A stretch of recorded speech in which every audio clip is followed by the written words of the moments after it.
محرم الحرام اسلامی مہینے کا، اسلامی سال کا پہلا مہینہ،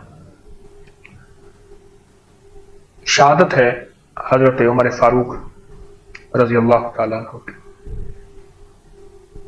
ان کے مناقب، ان کے کمالات، ان کے فضائل اور امت اور انسانیت کے لیے ان کے وظائف، تسبیحات، معمولات اور دکھوں اور تکلیفوں سے نجات کے کچھ اعمال عرض کروں گا آپ کی خدمت میں، اور انشاءاللہ یہ سلسلہ ہمارا چلے گا۔ تمام صحابہ کرام، بڑے اہل بیت اعظم، جتنے بھی ہمارے آل رسول ہیں، آل بطول ہیں، آل عقیل ہیں، آل جعفر ہیں، جتنے بھی حضرات مخلصین ہیں اور بڑے بڑے اولیاء کرام، ان کے یوم وصال پہ ہی انشاءاللہ یہ سارا سال ترتیب رہے گی، اور ان کے کمالات اور ان کے وظائف، ان کی تسبیحات اور ان کے ایسے انوکھے وظائف جس سے امت کو نفع پہنچے، انسانیت کے دکھ درد دور ہوں، مسائل مشکلات دور ہوں، پریشانیاں دور ہوں، انشاءاللہ اس پہ ہماری گفتگو ہوگی۔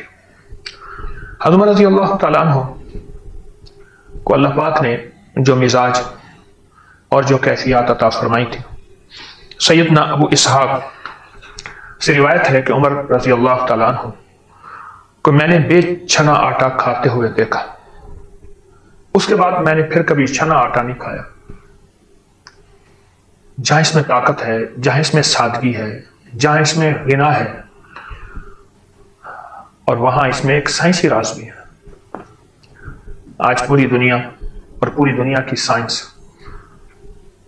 چھان، بورا، فائبر اور موٹا آٹا، دیسی چکی کا آٹا، پوری دنیا اس پہ آ رہی ہے، کیونکہ سفید آٹے میں ساری بیماریاں ہیں اور موٹے آٹے اور انچھنے آٹے میں ساری صحت ہے۔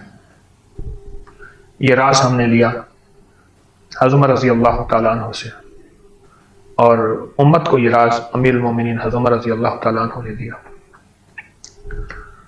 اور آپ کا دوسرا فرمان ہے کہ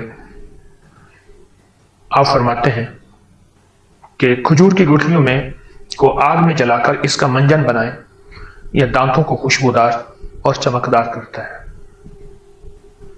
کیونکہ عرب میں کھجوریں کھائی جاتی تھی، اور پھر کھجوروں کی گٹھلیوں کو ضائع نہیں کیا جاتا تھا، بلکہ ان کو پانی میں بھگو کے، کوٹ کے، ان کا دلیا بنا کر گھوڑوں اور خچروں کو کھلایا جاتا تھا۔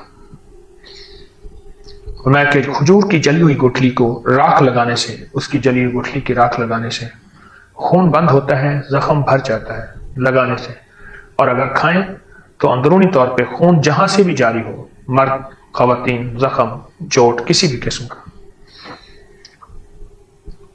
کھجور کی گٹھلی کے فائدے بتائیں، اور یہ کھجور کی گٹھلی کے فائدے ہیں۔ اگلا موتی جو حضرت عمر رضی اللہ تعالیٰ عنہ نے ہمیں دیا، وہ یہ دیا ایک واقعے کے ساتھ۔ سیدنا مکحول سے روایت ہے کہ ایک بار امیر المومنین حضرت عمر رضی اللہ تعالیٰ عنہ کی بارگاہ میں ایک شخص آیا کہ اس سے خوف کی وجہ سے اس شخص کے سر اور داڑھی کے آدھے آدھے بال سفید ہو چکے تھے، حالانکہ وہ جوان تھا۔ آپ نے اس کی وجہ دریافت کی تو اس نے کہا کہ ایک بار میں ایک رات کو فلاں قبیلے کے قبرستان سے گزر رہا تھا، میں نے ایک شخص کو دوسرے شخص پر آگ کے کوڑے برساتے دیکھا، میں خوفزدہ ہو گیا، اور وہ شخص آگے بھاگ رہا تھا، اور یہ کوڑے برسانے والا اس کو پیچھے کوڑے مار رہا تھا۔ بھاگتے بھاگتے وہ شخص میرے قریب آیا جس کو کوڑے لگ رہے تھے، کہنے لگا اللہ کے بندے میری مدد کر۔ اسی اسنا میں وہ دوسرا شخص جو اس کو کوڑے مار رہا تھا وہ میرے قریب آیا، کہنے لگے اس کی مدد ہرگز نہ کر، یہ بہت برا انسان ہے، یعنی اس کو قبر کا عذاب ہو رہا ہے اور یہ عذاب کی پکڑ میں ہے۔ یہ سن کر حضرت فاروق اعظم رضی اللہ تعالیٰ عنہ نے ارشاد فرمایا، اس وجہ سے حضور صلی اللہ تعالیٰ علیہ وسلم نے فرمایا کہ کوئی شخص تم میں سے رات کو اکیلا سفر نہ کرے۔ قبرستانوں میں جنات اور قبرستانوں میں عذاب بھی ہوتا ہے، ثواب اور رحمت بھی ہوتی ہے۔ کتنا بڑا انوکھا ایک پیغام ہے حضرت عمر رضی اللہ تعالیٰ عنہ کا۔ کہ رات کو اکیلا سفر نہ کریں. اور یہ ایک بہت بڑا ہمارے لیے پیغام بھی ہے اس سارے واقعے میں کہ عذاب قبر میں نیکیاں بھی کام آتی ہیں جو قبر کے عذاب کو ٹلواتی ہیں، اور ثواب بھی کام آتا ہے جو قبر کو جنت کے باغوں میں سے باغ بنا دیتا ہے. اور یہ بالکل حقیقت ہے. اور جنات کا بسیرا قبرستان میں بہت زیادہ ہوتا ہے. اس لیے جو شخص قبرستان میں جا کر ایک بار آیت الکرسی پڑھے گا، قبر والے کے اوپر ہزاروں رحمتیں برکتیں نازل ہوں گی. 3000 رحمتیں 3000 برکتیں اس کی قبر میں داخل ہوں گی، نور داخل ہوں گے، وہاں اس شخص کی بھی حفاظت ہوگی. اور یہاں تک فرمایا کہ سارے قبرستان والے اس صاحب قبر کے لیے دعا کرتے ہیں. ایک اور موتی آپ کی خدمت میں حضرت عمر رضی اللہ تعالیٰ عنہ کی طرف سے آپ نے فرمایا کہ زیادہ دیر دھوپ میں نہ بیٹھا کرو، زیادہ دیر دھوپ میں نہ بیٹھا کرو.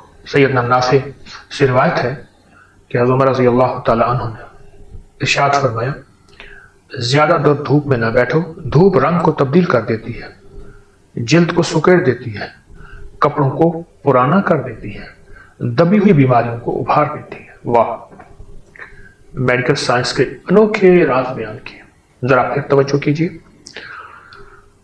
زیادہ دیر دھوپ میں نہ بیٹھو، دھوپ رنگ کو تبدیل کر دیتی ہے. ایک، رنگ جل جاتا ہے، سڑ جاتا ہے. دوسرا، جلد کو سکیڑ دیتی ہے. سکن کی بیماریاں، جلد کی بیماریاں پیدا ہوتی ہیں کیونکہ دھوپ میں آخری درجے کی الٹرا وائلٹ ریز ہوتی ہیں. یہ ان کے لیے ہے جو ہر وقت دھوپ میں بیٹھے. ایک وہ ہے جو تھوڑی دیر دھوپ میں بیٹھے. دھوپ جلد اور جسم کی ضرورت ہے لیکن اتنا زیادہ نہیں. اور اگلا فرمایا کہ کپڑوں کو پرانا کر دیتی ہے. دھوپ میں خشک کیے ہوئے کپڑے، چھاؤں میں خشک کیے ہوئے کپڑوں، یہ رنگت اور ان کی چمک میں فرق ہوتا ہے. اور آگے فرمایا کہ دبی ہوئی بیماریوں کو دھوپ ابھار دیتی ہے. دبی ہوئی بیماریوں کو دھوپ ابھار دیتی ہے. اور پوری سائنس اس وقت یہ کہہ رہی ہے کہ ہمارے تہیں، میں لفظ تہیں کہہ رہا ہوں سادہ زبانوں میں، ہٹ رہی ہیں، پردے ہٹ رہے ہیں. سورج کی گرمی بڑھ رہی ہے.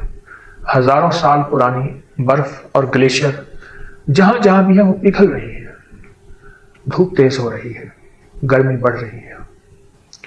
جن ملکوں میں آج تک اے سی اور پنکھے نہیں لگے تھے، میں روس کی ریاستوں میں گیا ہوں، میں ترکی میں گیا ہوں، آج تک پنکھے اے سی کی کو تو گنجائش ہی نہیں تھی. اب وہی علاقے ہیں مجھ سے کہنے لگے آج سے 20 25 30 سال پہلے گرمی بڑھ رہی ہے اور وہاں اے سی لگ گئے ہیں. حضرت رضی اللہ تعالیٰ کا یہ فرمان کتنا قیمتی ہے جو صدیوں پہلے انہوں نے فرما دیا تھا. اگلا موتی حضرت فاروق اعظم رضی اللہ تعالیٰ عنہ کا. حضرت ابراہیم بن تمیمی سے روایت ہے رسول اللہ صلی اللہ تعالیٰ علیہ وسلم کے غلام اور صحابی حضرت عمر رضی اللہ تعالیٰ عنہ نے فرمایا مرد کو چاہیے اپنے گھر میں ایک بچے کی طرح رہے. مرد کو چاہیے اپنے گھر میں ایک بچے کی طرح رہے. میں دوسری دفعہ اپنی بات دہرا رہا ہوں اور آگے یہ آدھی بات ہے، میں بات پوری کر رہا ہوں. آدھی بات، اگلی بات کیا ہے؟ جب اس میں مردانگی کی طلب کی جائے تو مرد بنے. جب مرد بننے کا وقت ہے تو اس وقت مرد بنے، یہ اشارہ ہے. اور باقی مرد کو چاہیے اپنے گھر والوں میں ایک بچے کی طرح رہے. پیار، محبت، الفت، بیوی سے، بچوں سے، گھر والوں سے ہر وقت محبت اور پیار سے رہے. وہ کیسا باپ اور کیسا مرد ہے جب گھر جائیں تو بچے اس سے لپٹ جائیں اور بیوی کی مہک ہو اور آنکھوں میں چمک ہو، مسکراہٹ ہو. وہ کون سا ہوگا شخص، بدقسمتی کہوں گا، جس کو دیکھ کے بچے سہم جائیں اور چھپ جائیں اور ان کے چہرے پہ سنجیدگی آ جائے. باپ تو پیار والا، محبت والا، الفت والا ہوتا ہے اور یہی شوہر ہوتا ہے. آپ نے کیا فرمایا؟ پورے سماجی معاشرے کا راز بتا دیا. دیکھیں کائنات میں سب سے پہلا جو رشتہ بنا ہے میاں بیوی کا بنا ہے، آدم اور حوا کا. اور قیامت کے دن سب سے پہلے جو سوال ہوگا، جو تولا جائے گا نا حساب کے معاملے میں ترازو میں، وہ میاں بیوی کا معاملہ ہی تولا جائے گا. اور امیر المومنین حضرت عمر رضی اللہ تعالی عنہ نے یہ کتنی عجیب بات فرمائی کہ مرد کو چاہیے اپنے گھر والوں میں بچے کی طرح رہے، اور جب اس سے مردانگی طلب کی جائے تو پھر مرد بنے، بچے کی طرح رہے، انوکھا رہا سے، سختی نہ ہو، ڈانٹ نہ ہو. ہم سے خطا ہوتی ہے، وہ خطا یہ ہوتی ہے جب بچوں کی غلطیاں شرارتیں دیکھتے ہیں اپنا بچپن بھول جاتے ہیں کہ ہم بھی یہی غلطیاں شرارتیں کرتے کرتے اب ایک شعور کی دہلیز کو پار کیا، ہم باشعور بن گئے ہیں. یہ میں مدھ پہ پانی پی رہا ہوں، آقا سرور کونین صلی اللہ تعالی علیہ وسلم کا برتن ہے، ناپ تول کے لیے بھی، استعمال کے لیے بھی، اور تمام صحابہ آل رسول اولیاء کا برتن ہے.